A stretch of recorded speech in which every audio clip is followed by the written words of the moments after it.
اتنا ہوتے اللہ پاک نے فرمایا اگر تم سچے ہو تو اپنے اوپر سے موت ٹال دینا. جب تمہاری موت آئے گی نا، تم بڑے منصوبہ ساز ہو نا، بڑے چلاک ہو، تو جب تمہاری موت کی باری ہے اسے ٹال دینا. پھر تم اگر موت کو ٹال سکتے ہو، تم کہتے ہو کہ اگر یہ جو شہید ہوئے ہیں اگر ہماری بات مانتے ہو تو نہ شہید ہوتے. اللہ پاک نے تم اپنی موت ٹال لینا نا، پھر میں مانوں گا بھی ہاں بھائی تمہارے کہنے سے وہ شہید ہوئے، بات نہ ماننے سے. اللہ پاک نے فرمایا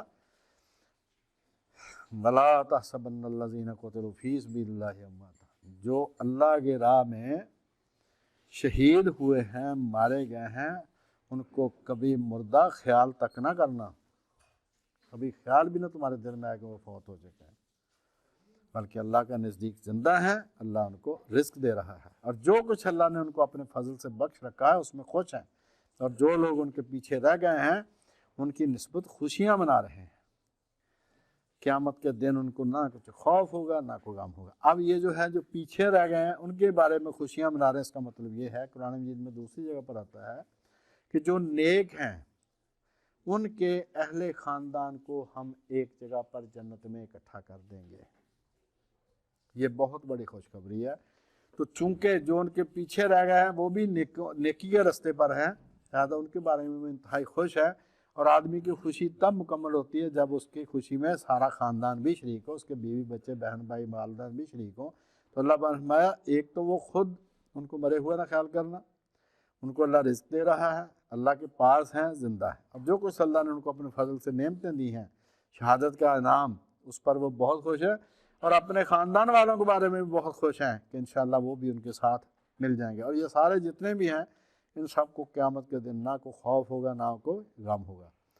خوف ہوتا ہے مستقبل کا کہ پتہ نہیں کیا ہونا ہے، غم ہوتا ہے، پچھتاوا ہوتا ہے ماضی کا کہ میں نے کاش میں یہ نہ کرتا. یہ جو لوگ ہیں شہید ہیں اللہ پاک کے فضل و کرم سے نہ ان کو کوئی ماضی کا پچھتاوا ہے نہ ان کو آئندہ کا کوئی خوف ہے. اور اللہ پاک نے پھر فرمایا دو دفعہ پر، پہلے بھی فرمایا کہ وہ اس سے خوش ہیں جو اللہ نے ان کو اپنے فضل سے بخش رکھا. پھر آگے کیا اگلی آیت میں 170 میں تھا، 171 نمبر آیت میں، اور اللہ کے انعامات اور فضل سے خوش ہو رہے ہیں اور اللہ مومنوں کا اجر ضائع نہیں کرتا. اب جناب بات یہ بنی کہ ابو سفیان نے فتح جب ہو گئے کافروں کو تو وہ فوراً اپنا سمیٹ کے سامان تو بھاگ لیے. راستے میں ایک مقام ہے وہاں پر جا کے انہوں نے پڑاؤ کیا تو ایک دوسرے سے پوچھنے لگے کہ ہم کیوں آ گئے ہیں واپس، ہم تو جیت گئے تھے، ہم مدینہ کی طرف کیوں نہیں گئے، آج یہ ختم کر دیتے اس تاریخ کو. آپ جناب وہ مشورہ کرنا بیٹھ گیا کہ یار اس کو واپس چلیں، ہم تو جیت گئے تھے. ادھر اللہ پاک نے حضرت جبریل کے ذریعے رسول اللہ کو بھی خبر دے دی اور کہا کہ یہ جو سارے آپ کے ساتھی ہیں یہ اٹھیں اور ان کو ساتھ لے کے ان کا پیچھا کرو ورنہ وہ واپس آ جائیں. جب آپ نے یہ اعلان کیا کہ جو لوگ جنگ احد میں جنگ لڑے ہیں صرف وہ جائیں گے میرے ساتھ، یہ نہیں کہ جو منافق واپس آ گئے تھے وہ بھی جانا، جتنے لوگ چاہے وہ زخمی ہیں چاہے وہ تندرست ہیں، جتنے لوگوں نے جنگ احد میں حصہ لیا تھا صرف وہ میرے ساتھ جائیں گے اور چلو ہم ان کا پیچھا کریں گے. تو پھر وہ چلے. اب ان کی ہے تعریف اللہ پاک نے کہ جنہوں نے 172 نمبر آیت، جنہوں نے باوجود زخم کھانے کے اللہ اور اس کے رسول کے حکم کو قبول کیا، اور جو لوگ ان میں سے نیک ہیں پرہیزگار ہیں ان کے لیے بڑا ثواب. اللہ پاک اتنا خوش ہوا کہ زخمی بھی ہیں لیکن رسول اللہ کے جو رسول اللہ کا حکم اللہ کا، اس لیے اللہ پاک نے فرمایا کہ میرا اور رسول کا حکم. تو جنہوں نے بھی مانا اللہ پاک نے فرمایا کہ باوجود اس کے کہ یہ زخمی تھے لیکن ہمارا حکم قبول کیا تو اب ان کے لیے بہت بڑا ثواب ہے. اب ان کو آ کے لوگوں نے کہا کہ بھئی وہ واپس آ رہے ہیں، اب لشکر ان کا پہلے سے بڑا ہے. تو مومنوں نے کیا کہا جب ان سے آ کر لوگوں نے بیان کیا کہ کفار نے تمہارے مقابلے کے لیے لشکر کثیر جمع کیا ہے، ان سے ڈرو، تو ان کا ایمان اور زیادہ ہو گیا اور کہنے لگے کہ ہم کو اللہ ہی کافی ہے، حسبنا اللہ و نعم الوکیل. یہ ہے موقع کہنے کا کہ تیاری پوری، کوشش پوری، اس کے بعد کہنا ہے کہ حسبنا اللہ و نعم الوکیل. یہ نہیں کہ کرنا کا کچھ بھی نہیں اور ویسے ہی بیٹھے بیٹھے اللہ پر ہی ڈال دینی ہر چیز. یہ پیچھے گیا لشکر، ان کو بھی جاسوس نے جا کے بتا دیا کفار کو کہ وہ پیچھے آ رہے ہیں. انہوں نے کہا یار وہ زخمی ہیں اور زخمی شیر بہت خطرناک ہوتا ہے تو بھاگو. پھر وہ بھاگ لیے تو پھر یہ لشکر واپس آیا، خیر خیریت سے واپس آیا، تو اللہ پاک نے فرمایا پھر وہ اللہ کی نعمتوں اور اس کے فضل کے ساتھ واپس آیا، ان کو کسی قسم کا کوئی نقصان نہیں پہنچا۔ یہ وہاں پر گئے، وہاں پر انہوں نے تجارت کی، ان کو کافی منافع بھی ہوا، تو وہ اللہ کا فضل یعنی منافع لے کے مال بھی ان کو ملا اور ان کو کوئی نقصان نہ ہوا، اور وہ اللہ کی خوشنودی بھی حاصل ہوئی، اور اللہ بڑے فضل کا مالک ہے۔ فرمایا کہ یہ جو تھا نا کہ آ کے انہوں نے کہا تھا کہ ان کے پاس بڑی فوج ہے، تم ڈر جاؤ، اسی کی طرف اشارہ کرتے 175 نمبر آیت میں اللہ پاک نے فرمایا کہ یہ جو خوف دلانے والا ہے یہ تو شیطان ہے جو اپنے دوستوں سے ڈراتا ہے۔ اگر تم مومن ہو ان سے مت ڈرنا، صرف مجھ سے ڈرنا، اور جو لوگ کفر میں جلدی کرتے ہیں ان کی وجہ سے غمگین نہ ہونا، یہ اللہ کا کچھ نقصان نہیں کر سکتے۔ اللہ چاہتا ہے کہ آخرت میں ان کو کچھ نہ دے اور ان کے لیے بڑا عذاب تیار ہے۔ جن لوگوں نے ایمان کے بدلے کفر خریدا وہ اللہ کا کچھ نہیں بگاڑ سکتے اور ان کو دکھ دینے والا عذاب ہوگا۔ اور یہ کافر لوگ خیال نہ کریں کہ ہم جو ان کو مہلت دیے جاتے ہیں یہ ان کے لیے اچھا ہے، نہیں، بلکہ ہم ان کو اس لیے مہلت دیتے ہیں کہ اور گناہ کر لیں، ان کے لیے ذلیل کرنے والا عذاب ہے۔ اور یہ جو ہے کہ منافق علیحدہ ہو گئے تھے، مومن علیحدہ ہو گئے تھے جنگ بدر کے موقع پر، تو اللہ پاک نے فرمایا لوگوں جب تک اللہ ناپاک کو پاک سے الگ نہ کر دے اللہ تعالیٰ ایسے نہیں رہنے دے گا تم کو مکس، اور مومنوں کو اس حال میں کہ جس حال میں تم ہو ہرگز نہ رہنے دے گا، اللہ پاک کو ناپاک سے الگ کر دے گا، یعنی منافق الگ کر دیے، مومن الگ ہو گئے، اور اللہ تم کو غیب کی باتوں سے بھی مطلع نہیں کرے گا، نہیں بتائے گا آپ کو، ہاں اپنے پیغمبروں میں سے جسے چاہتا ہے انتخاب کر لیتا ہے، یعنی اپنے رسول کے ذریعے تو وہ بات بتا دیتا ہے، ڈائریکٹ اللہ تعالیٰ کسی سے بات نہیں کرتا، تو تم اللہ اور اس کے رسول پر ایمان لاؤ، یعنی جو باتیں تمہارے علم میں نہیں ہیں اللہ نے رسول اللہ کو بتا دی ہیں، لہذا ان کی بات پر اعتماد کرو، ان پر ایمان لاؤ، اور اگر ایمان لاؤ گے، نیک عمل کرو گے، پرہیزگاری کرو گے تو تم کو اجر عظیم ملے گا۔ آگے یہ کنجوسوں کے بارے میں فرمایا کہ جو لوگ مال میں جو اللہ نے ان کو اپنے فضل سے عطا فرمایا ہے کنجوسی کرتے ہیں، اور کنجوسی کو اپنے حق میں اچھا نہ سمجھیں، آدمی بڑا سمجھدار بنتا ہے کہ میں نے جو کمایا تھا کہ وہ سارے کا سارا میں نے اپنے پاس سنبھال کے رکھا ہوا ہے، اور یہ خدا کے عذاب کی سب سے سخت قسموں سے ہے کہ آدمی کمائے سب کچھ اس کو برتنا نصیب نہ ہو۔ بچہ ایک بتا رہا تھا کہ میں موٹر سائیکل ٹھیک کروانے کے لیے گیا مکینک کے پاس، یہیں فیصل آباد میں 2.5 مرلے کا مکان ہے، اس کے اوپر وہ خود رہتا ہے بچوں سمیت، اور نیچے اس نے دکان ڈالی ہوئی ہے، تو اس نے باتوں باتوں میں کہا کہ تم کیا کرتے ہو؟ اس نے کہا جی میں فلاں کام کرتا ہوں۔ اس نے کہا یار تم سارے بیوقوف ہو، اسے میری طرف دیکھو، میں سائیکلوں کا موٹر سائیکلوں کا کام کرتا ہوں، اس کے ساتھ ساتھ پراپرٹی کا کام کرتا ہوں، فلاں کام بھی کرتا ہوں، 5 کروڑ روپیہ میرے پاس ہے، اور میں نے کبھی اچھا سوٹ بھی نہیں کبھی خریدا۔ یعنی وہ خود عقل مند بن رہا تھا کہ میں نے 5 کروڑ روپیہ میرے پاس ہے اور میں نے کبھی اچھا سوٹ نہیں خریدا، 2.5 مرلے کے مکان میں رہتا ہوں، تم لوگ بیوقوف ہو جو اچھے سوٹ خریدتے ہو سارا کچھ۔ تو بھائی یہ اللہ کے عذاب سے سب سے بدترین قسموں سے کہ کمائے سب کچھ ہو سب کچھ برتے نہ اس کی اولاد اس کی آنکھوں کے سامنے پھر اجاڑتی ہے۔ تو اللہ پاک نے فرمایا، یہ 180 نمبر آیا تھا سورہ آل عمران کی، جو لوگ اپنے مال میں جو اللہ نے اپنے فضل سے ان کو عطا فرمایا کنجوسی کرتے ہیں، وہ اس کنجوسی کو اپنے حق میں اچھا نہ سمجھیں بلکہ ان کے لیے بہت برا ہے۔ جس مال میں کنجوسی کرتے ہیں یعنی نہ اللہ کے نام پر دینا، نہ زکوٰۃ دینی، نہ صدقہ دینا، نہ کسی غریب کی مدد کرنی، نہ اپنے اوپر خرچ کرنا، حالانکہ جو اپنے بیوی بچوں پر، اپنے گھر والوں پر آدمی جو بھی زیر کفالت ہیں، والدین ہیں، بہن بھائی ہیں، بیوی بچے ہیں، آدمی جو بھی خرچ کرتا ہے اللہ پاک اسے صدقے میں لگتا ہے، یہ بھی نہیں خرچ کرنا۔ تو اللہ پاک نے فرمایا کہ جس مال میں وہ کنجوسی کرتے ہیں نا، قیامت کے دن اس کا توق بنا کر نا، ہار بنا کر ان کے گلے میں ڈالا جائے گا، اور اللہ آسمان اور زمین کا وارث ہے، اور جو عمل تم کرتے ہو اللہ کو معلوم ہے۔ یعنی یہ جو مال تمہارا نہیں ہے، یہ زمین آسمان کل کا کل ہر شے اللہ پاک کی ہے، اور جو کچھ تم کر رہے ہو اللہ کو سارا پتہ ہے۔ اب رسول کریم علیہ الصلوۃ والسلام غریبوں کی امداد کے لیے، سرکاری کاموں کے لیے پیسے مانگتے تھے لوگوں سے، فنڈ جمع کرتے تھے۔ جو یہودی تھے انہوں نے بکواس کی اس فنڈ ریزنگ پر، انہوں نے کہا کہ نعوذ باللہ کہ اللہ فقیر ہے، ہم غنی ہیں جو ہم سے یہ قرضہ مانگتا۔ اللہ پاک نے فرمایا اللہ نے ان لوگوں کی بات سن لی جو کہتے ہیں کہ اللہ فقیر ہے اور ہم امیر ہیں، اور جو کوئی یہ کہتے ہیں ہم اس کو لکھ لیں گے۔ یہ لوگ کون ہیں؟ یہودی، جو پیغمبروں کو ناحق قتل کرتے رہے ہیں۔ اب دیکھیں نبی کا قتل تو ہر حال میں ناحق ہے، لیکن قرآن مجید نے خاص طور پر فرمایا کہ یہ نبیوں کو ناحق قتل کرتے ہیں، یعنی جو قتل کرنے والے تھے وہ بھی سمجھتے تھے کہ ہم ان کو ناحق قتل کر رہے ہیں، یعنی کہ انہوں نے کوئی اس میں عیب تلاش کر لیا تھا نبیوں میں، وہ خود بھی سمجھتے تھے کہ ہم برا کام کر رہے ہیں، صرف کہ وہ نبی ان کو روکتے تھے، ٹوکتے تھے ان کو۔ اور ان کے حالات یہ تھے، میں اس کو پہلے پڑھ لوں پھر میں بتاتا ہوں کہ ان کے کرتوت کیا رہے ہیں۔ جو کچھ یہ کہتے ہیں ہم اس کو لکھ لیں گے، اور یہ پیغمبروں کو جو یہ ناحق قتل کرتے رہے اس کو بھی لکھ لیں گے، اور قیامت کے روز ان کو آگ کا عذاب کا مزہ چکھائیں گے۔ یہ آگے ان کے کرتوت جو ہیں یہودیوں کے، وہ سارے جرائم ان کے اللہ پاک نے بتائے ہیں۔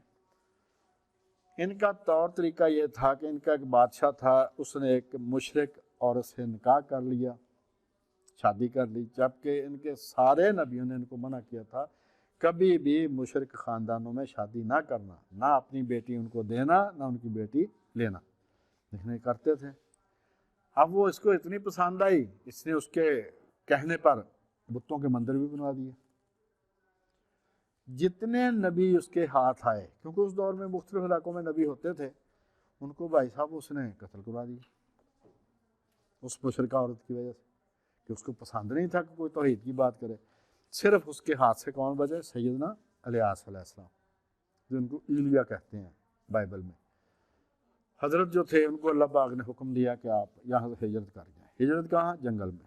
8 سال جنگل میں رہے، پتے کھائے وہاں پر، جنگل کے پتے کھائے انہوں نے، 8 سال وہاں پر رہے۔ 8 سال کے بعد ان کو آرڈر ہوا کہ اب آپ واپس جائیں اس کے بادشاہ کے پاس۔ انہوں نے کہا کہ حضور وہ تو مجھے قتل کر دے گا۔ اللہ میں نہیں، وہ آزمائش کی مدت گزر گئی ہے، اب وہ نہیں قتل کر سکے گا آپ کو۔ سیدنا الیاس وہاں سے جنگل سے نکلے، اب اس علاقے کی طرف جا رہے ہیں، تو ایک جگہ رات پڑ گئی۔ ایک گھر کا انہوں نے دستک دی گھر پر، اماں تھی وہاں پر، اس سے کہا کہ اماں میں مسافر ہوں، رات رہنا ہے۔ اب تو یہ دہشت گردی اور چوروں ڈاکوں وارداتیوں کی وجہ سے لوگ نہیں لفٹ کرواتے، ورنہ کسی کے گھر بھی آدمی رات مسافر رہ سکتا تھا، 1-2 راتیں کوئی بھی نہیں ٹوکتا تھا، رہتا تھا، اس کو کھانا بھی ملتا تھا، روٹی میں یہ چارپائی ملتی، اگر اس کے ساتھ کوئی مویشی ہوتا تھا اس کو چارہ بھی ملتے تھے۔ تو اس نے حضرت الیاس علیہ السلام نے وہ اس کا وہ دستک دی، تو اس نے کہا ٹھیک ہے رات رہ لو۔ انہوں نے کہا کہ اماں مجھے بھوک لگی ہے روٹی۔ اس نے کہا بھائی بات یہ ہے، میرا ایک ہی بیٹا ہے، میں بیوہ عورت ہوں، اور ایک بیٹے کے لیے ہی آٹا ہے میرے پاس، اس سے زیادہ میرے پاس کچھ نہیں، رات کاٹو، روٹی کی نہیں ہے میرے پاس، آٹا نہیں ہے، اور تھوڑا سا تیل ہے جو صرف میرے بیٹے کے لیے ہے۔ تیل سے مراد زیتون کا تیل اس علاقے میں استعمال ہوتا ہے کوکنگ آئل کے طور پر۔ آپ نے فرمایا بی بی تو روٹی تو پکا دے، نہیں کم ہوگا۔ اب اماں نے اصرار جب بار بار انہوں نے کیا، اس نے روٹی بنائی تو آٹا اسی طرح پورے کا پورا۔ اس نے کیا تو ایلیا، کیا تو الیاس ہے؟ انہوں نے کہا نہیں۔ انہوں نے کہا نہیں تو وہ الیاس ہو ہی نہیں سکتا، یہ عام بندہ یہ کر ہی نہیں سکتا کہ میں نے روٹی بھی پکا دی، آٹا اتنے کا اتنا ہی۔ بلکہ جتنے بھی معجزے سب نبیوں کے، حضور سمیت علیہ الصلوۃ والسلام، علیہم الصلوۃ والسلام، ان پر اللہ کی بے حد و صاحب رحمتیں ہوں، جتنے بھی معجزے ہیں ان میں جتنی بھی اس طرح کی چیزیں تھیں وہ پہلے سے زیادہ معلوم ہوتی تھی دیکھنے والوں کو، ایسا نہیں کہ اس کے برابر، تھوڑی سی زیادہ۔ اب جناب بچہ آ گیا، ماں نے اس کو بھی روٹی پکا کے دی، بچے نے روٹی کھائی، بچہ فوت ہو گیا۔ اب جناب اماں جو تھی وہ لڑنے لگی آپ کے ساتھ، توبہ نعوذ باللہ، کہنے لگی کہ تو ایک نیس آدمی ہے جس کی وجہ سے میرا بیٹا فوت گیا، میں بیوہ ہوں، ایک ہی بیٹا تھا میرا، ایک ہی بچہ تھا میرا۔ آپ نے اس کے لیے اللہ سے دعا کی، وہ بچہ زندہ ہو گیا۔ کہتے ہیں اب مجھے کنفرم ہو گیا کہ تو ایلیا ہے، تو الیاس علیہ السلام۔ اور میں اگر تجھے پتا ہے چپ کر رہا ہے، اب مجھے وہاں تک پہنچنے دے۔ وہاں پر پہنچ گیا، آپ نے جا کے اس بادشاہ کو کہا، بنی اسرائیل کا تھا وہ، اصل میں تو یہودیوں کا بچہ ہی تھا، لیکن مشرک عورت کے پیچھے لگ کے وہ خود بھی بتوں کو پوجنا شروع ہو گیا تھا۔ آپ نے اس سے کہا کہ میں اللہ کا حکم لے کر آیا ہوں کہ تو اس عورت کو چھوڑ دے، مندر سارے ختم کر دے، اور دوبارہ توحید پر واپس آ۔ اب اس کی بات جب پہنچی ہے ملکہ تک، تو ملکہ نے کہا کہ اس کی بات نہ ماننا، اس سے کہو کہ میرے پجاریوں کے ساتھ مقابلہ کرے، دونوں میں سے جو جیت گیا پھر دیکھیں گے۔ 400 پجاری، یہ سیرت ایک دیوی تھی، اس کا مندر تھا، اس کے 400 پجاری بتوں کے، وہ آپ کے مقابلے میں آئے۔ آپ نے کہا کہ ایک بیل ذبح کرو، آدھا دن پہلا تمہارا، آدھا دن آپ دعا کرو، اگر قربانی وہ قبول ہو جائے، آسمان سے آگ آئے اس بیل کو کھا جائے تو بھئی تم سچے۔ اب وہ سارے پجاری 400 ایک بیل ذبح کیا، ادھر رکھ دیا۔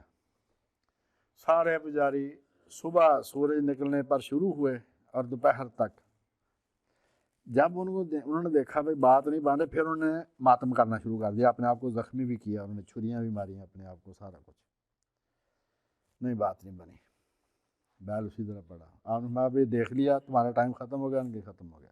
سیدنا الیاس نے کہا آپ ایک گڑھا کھودو، اس میں لکڑیاں رکھو، اس میں پانی بھر دو، لکڑیاں پانی میں ڈوب جائیں، اس کے اوپر بیل رکھو۔ پھر آپ نے دعا کی، آسمان سے آ گئی، وہ سارے کا سارا پانی، لکڑیاں، بیل، ہر شے راکھ بن گئی۔ اب بادشاہ کے سامنے سارا کچھ ہوا تھا، اس نے کہا جی آپ جیت گئے۔ آپ نے اب ان 400 کو قتل کر دو، 400 کو قتل کر دو۔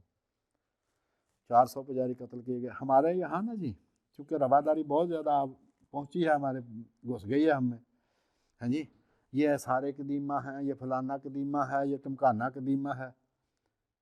آپ نے وہ سارے فرمایا 400 پجاری قتل کر دو، کر دیے۔ اب اس بی بی کو بڑا غصہ لگا کہ میرے مندر کے پجاری جو تھے انہوں نے قتل کروا دیے، تو اس نے کہا الیاس تجھے میں قتل کر دوں گی۔ انہوں نے کہا آپ نہیں تو مجھے قتل کر سکتی، کل چوک میں اگر کتے تیرا خون نہ چاٹیں تو میں الیاس نہیں ہوں۔ پھر ہوا اسی دن، دوسرے دن پھر اس کو سزائے موت دی گئی اور اس کا خون کتوں نے چاٹا چوک میں۔ تو ان نبیوں کو ان یہودیوں نے اتنا تنگ کیا تھا، ان کو شہید کیا، اور حضرت الیاس ان کی وجہ سے 8 سال جنگل میں پتے کھائے انہوں نے۔ تو اللہ پاک نے فرمایا ہے کہ ہم نے تمہاری بات سن لیا یہودیوں، جو کہتے ہو نا کہ مسلمانوں کو اللہ جو ہے وہ غریب ہے، لوگوں سے قرضہ مانگتا ہے، یعنی جو دفاعی فنڈ حضور اکٹھا کرتے تھے اس کو آپ یہی کہتے تھے کہ اللہ کہتا ہے کہ مجھے قرض دو میں تمہیں واپس کروں گا بہت زیادہ کر کے۔ تو یہودیوں نے کہا کہ ان کا اللہ فقیر ہے، ہم امیر ہیں جن سے وہ قرضہ مانگتا ہے۔ اللہ پاک نے فرمایا اب ان کے جرائم شروع ہو رہے ہیں 181 نمبر آیت سے، سورہ آل عمران۔ اللہ پاک نے فرمایا کہ ہم جو کچھ تم بکواس کر رہے ہو وہ ہم لکھ رہے ہیں، اور تم وہ ہو جو نبیوں کو ناحق قتل کرتے رہے۔ جب پہلی دفعہ بیت المقدس تباہ ہوا ہے، جلایا اس نے بخت نصر نے، وہ عراق کا بادشاہ تھا، بت پرست تھا۔ جب اس نے فتح کر لیا یروشلم، بیت المقدس اس نے فتح کر لیا، تو وہ اپنے سرداروں کے ساتھ، فوجیوں کے ساتھ اندر گیا تو محراب میں خون لگا ہوا تھا، اس کے ساتھ وہ یہودی عالم بھی تھے۔ اس نے پوچھا یہ خون کس کا؟ کہنے لگا یہاں پر ہم نے فلاں نبی کو شہید کیا تھا۔ اس نے کہا پھر میں نے جو تمہارے ساتھ کیا ٹھیک ہی کیا ہے نا، کہ پورا اجاڑ دیا میں نے ہر طرح سے، تو میں نے پھر ٹھیک ہی کیا نا۔ تم وہ لوگ ہو کہ جو پیغمبروں کو ناحق قتل کرتے ہیں، یعنی پیغمبر کا قتل تو ہر حال میں ناحق ہے، کرنے والے بھی سمجھتے تھے کہ ہم غلط کر رہے ہیں، وہ خود بھی سمجھتے کہ نبی کا قتل ہم ناحق کر رہے ہیں، اس کا کوئی قصور نہیں۔ فرمایا قیامت والے دن تمہیں میں آگ کا عذاب دوں گا، یہ ان کاموں کی سزا ہے جو تم خود کرتے رہے ہو، اور اللہ بندوں پر ذرا بھی ظلم نہیں کرتا۔ جو لوگ کہتے ہیں، یعنی یہودیوں نے اعتراض کیا تھا رسول کریم علیہ السلام پر، ہم آپ کو نبی نہیں مانیں گے جب تک آپ قربانی ذبح کریں، آسمان سے آ کر اس کو نہ کھا جائے، اس وقت تک ہم نہیں آپ کو مانیں گے رسول، کیونکہ ہمیں سمجھایا گیا ہے کہ سچے نبی کی نشانی یہ ہے۔ تو اللہ پاک نے فرمایا کہ یہ جو تم کہتے ہو نا کہ اللہ نے ہمیں حکم بھیجا کہ جب تک وہ پیغمبر ہمارے پاس ایسی قربانی لے کر نہ آئے جس کو آگ آ کر کھا جائے، تب تک ہم ایمان نہ لائیں گے۔ تو فرمایا اے پیغمبر ان سے پوچھو کہ مجھ سے پہلے کئی پیغمبر تمہارے پاس یہی نشانی لے کر آئے تھے، تو ان کو تم نے کیوں قتل کیا ہے؟ تم جو اب بہت دیندار بنتے ہو، بہت سچے بنتے ہو، کہ جب آپ قربانی دیں اس کو آسمان سے اگر آگ کھا جائے تب ہم مانیں گے۔ تو فرمایا جو قربانی ایسی کرتے تھے نبی، ان کو کیوں تم قتل کرتے رہے؟ اور پھر اگر یہ لوگ تمہیں سچا نہ سمجھیں تو تم سے پہلے بھی بہت سے نبی رسول آئے ہیں جو واضح نشانیاں لے کر آئے اور لوگوں نے ان کو سچا نہیں سمجھا۔ حضور علیہ السلام فرماتے ہیں مجھے دکھائے گئے پہلے نبی علیہ الصلوۃ والسلام، کسی کے ساتھ ایک امتی تھا، کسی کے ساتھ 2 امتی تھے، کسی کے ساتھ کوئی بھی نہیں تھا۔ صرف 2 نبی ایسے ہوئے ہیں جن کے ساتھ 4 آدمی تھے، حضرت موسیٰ علیہ السلام اور حضور علیہ السلام، بس باقی کسی نبی کو کسی نے، سیدنا ابراہیم، سیدہ سارہ ان پر ایمان لائیں، اور یہ حضرت لوط ان کے بھتیجے وہ ایمان لائے، بس کوئی مانا ہی نہیں کسی نے۔ تو اللہ تعالیٰ نے فرمایا کہ یہ اگر آپ کو سچا نہیں سمجھتے تو نہ سمجھیں، آپ سے پہلے کتنے ہی پیغمبر واضح نشانیاں لے کر نہیں لوگوں نے ان کو سچا سمجھا۔ اور یہ جو ہے نا زیادہ چلاک بنتے ہیں کہ نبیوں کا انکار کرتے ہیں، ان کو سب کو پتہ ہونا چاہیے کہ کل نفس ذائقۃ الموت، یہ ہے آیت نمبر 185 آل عمران کی۔ ہر جان نے موت کا مزہ چکھنا ہے، اور تم کو قیامت کے دن پورا بدلہ دیا جائے گا تمہارے اعمال کا۔ اور اس دن جو دوزخ سے بچ گیا، جنت میں داخل کیا گیا، تو وہ کامیاب ہے، ورنہ یہ دنیا کی زندگی تو دھوکے کا سامان ہے۔ آپ دیکھیں کوئی بادشاہ ہے، کوئی بہت بڑا افسر ہے، کوئی بہت زیادہ امیر ہے، ایک سانس نکلنے کی دیر ہے، اس کے سارا مرتبہ ختم، اس کے سارے اعزازات ختم، اس کا سارا مال ختم، اس کا سب کچھ ختم، اس کے پاس تو اب کچھ نہیں نا۔ یا ڈی آئی جی مرا ہے لاہور میں، ڈی آئی جی مرا ہے، اس کی بیوی اور بیٹی اس کے سامنے کھڑی چیخ رہی ہیں، 8 ڈی آئی جی اس کے پاس کھڑے ہیں، انہوں نے پوسٹ مارٹم نہیں ہونے دیا اس کا۔ اگر وہ زندہ ہوتا تو کیا وہ اتنے بے بس ہوتا؟ تو جب جان نکلتی ہے اس کے بعد ایک لمحہ ہے، اس ایک لمحے میں سب کچھ ہاتھ سے جاتا رہتا ہے۔ تو اللہ تعالیٰ نے وما الحیات الدنیا الا متاع الغرور، یہ دنیا کی زندگی صرف دھوکہ ہے، اس کے چکر میں نہ آنا۔ اور اے اہل ایمان، تمہارے مال و جان میں تمہاری آزمائش کی جائے گی، ہو ہی نہیں سکتا کہ کسی کی آزمائش نہ ہو، کسی پر مصیبت نہ ہو۔ جو مخلوق ہے اس پر مصیبت آئے ہی آئے، کوئی مائی کا لال ایسا نہیں جو کہے جی مجھ پر مصیبت نہیں آئے یا نہیں آئے گی۔ مومن پر ہر سال ایک مصیبت آنی ضروری ہے، یہ ایمان کی نشانیوں میں سے۔ اور یہ جو ہے نا مخلوق، چاہے وہ کوئی مخلوق ہو، اس پر بھائی آزمائش آتی ہے۔ تو اللہ پاک نے فرمایا اے اہل ایمان، تمہارے مال اور جان میں تمہاری آزمائش، یعنی مالی نقصان بھی ہوگا، جانی نقصان بھی ہوگا۔ اور یہ جو ہے نا اہل کتاب اور مشرک، جب تمہارا نقصان ہوگا تو ان سے تم دکھ دینے والی بہت سی باتوں سنو گے۔ تو اگر صبر اور پرہیزگاری کرتے رہے تو یہ بڑی ہمت کے کام ہے۔ اور جب اللہ تعالیٰ نے ان لوگوں سے جن کو کتاب عنایت کی تھی ان سے اقرار لیا کہ جو کچھ اس میں لکھا ہے صاف صاف بیان کرتے رہیں، اس کی کسی بات کو نہ چھپانا، تو انہوں نے اس بات کو پس پشت ڈال دیا، انہوں نے خدا کی بات کو تھوڑی سی قیمت کے بدلے بیچ دیا، اور جو کچھ یہ حاصل کرتے ہیں یہ بہت برا ہے۔ جیسے پیسے لے کر کوئی غلط فتویٰ دے تو یہ خدا کی آیتوں کو بیچنے کے برابر ہے۔ وہ تو سمجھتا ہے میں نے مال اکٹھا کر لیا، مال نہیں اکٹھا کیا، اس نے اپنے لیے آگ اکٹھی کر لی۔ اور جو لوگ اپنے ناپسند کاموں سے خوش ہوتے ہیں اور چاہتے ہیں کہ انہی میں ان کی تعریف کی جائے کہ یہ بڑے نیک ہیں، یعنی کرتے وہ برے کام ہیں، دل میں یہ ہے لوگ ہماری تعریف کریں کہ یہ بہت نیک ہیں۔ ایسے کئی ہیں جنہوں نے چہرہ اپنی شکل علماء والی، پیروں والی، نیک لوگوں والی بنائی ہوئی ہے، ہر قسم کا وہ بدکاری کرتے ہیں اور دنیا کے سامنے کہتے ہیں جی کہ مجھے حضرت صاحب کہو۔ تو فرمایا ان کی نسبت رسول اللہ سے اللہ پاک کہہ رہا ہے کہ ان کی نسبت یہ خیال نہ کرنا کہ وہ بچ جائیں گے عذاب سے، نہ، انہیں دردناک عذاب ہوگا، دکھ دینے والا عذاب ہوگا۔ اور آخر میں فرمایا کہ آسمانوں اور زمین کی بادشاہی وَلِلَّهِ الْمُلْكُ السَّمَاوَاتِ وَالْأَرْضِ وَاللَّهُ عَلَىٰ كُلِّ شَيْءٍ قَدِيرٌ، بادشاہی جو ہے زمینوں اور آسمان کی صرف اللہ کے لیے، للہ لام پہلے آ گیا، صرف اللہ کی، اور کوئی اس میں شریک نہیں ہے، اور وہ ہر چیز پر قادر ہے۔ تو یہ آج 165 نمبر آیت جو ہے سورہ آل عمران کی، اس سے لے کر 189 نمبر آیت تک بات ہوئی ہے۔ اللہ پاک سے دعا ہے کہ اللہ پاک قبول فرمائے اور ہمیں نیک کام کرنے کی توفیق عطا فرمائے، اخلاص نصیب فرمائے۔ اپنے لیے ہمارے اعمال کو، ہماری زندگی کو خالص کرتے ہیں۔ وما علینا الا البلاغ۔